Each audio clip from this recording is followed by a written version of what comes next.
प्रस्तुत है जातक कहानी व्याघ्री कथा। कुलीन वंश में पैदा होकर एक बार एक पंडित संसार से वितृष्ण हो सन्यासी का जीवन यापन करने लगा। उसके आध्यात्मिक विकास और संवाद से प्रभावित हो कुछ ही दिनों में अनेक सन्यासी उसके अनुयायी हो गए।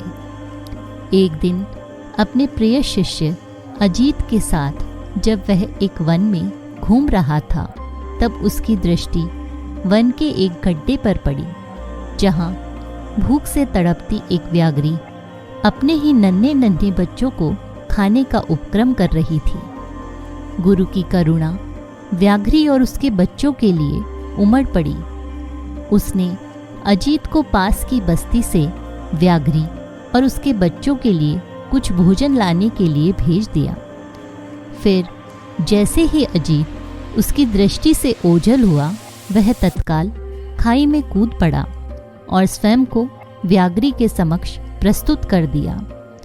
भूखी व्याघ्री उस पर टूट पड़ी और क्षण भर में उसके चिथड़े उड़ा दिए।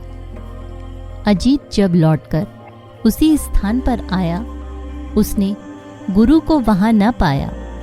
तो जब उसने चारों तरफ नजरें घुमाई तो उसकी दृष्टि खाई में बाघिन और उसके बच्चों पर पड़ी। वे खूब प्रसन्न हो किलकारियां भरते दिख रहे थे, किंतु उनसे थोड़ी दूर पर खून में सने कुछ कपड़ों के चिथड़े बिखरे पड़े थे, जो निस्संदेह उसके गुरु के थे। गुरु ने व्याघ्री के नन्हे बच्चों की जान बचाने के लिए अपने प्राणों की बलि चढ़ा दी थी। गुरु की करुणा और त्याग से उसका शीश श्रद्धा से झुक गया।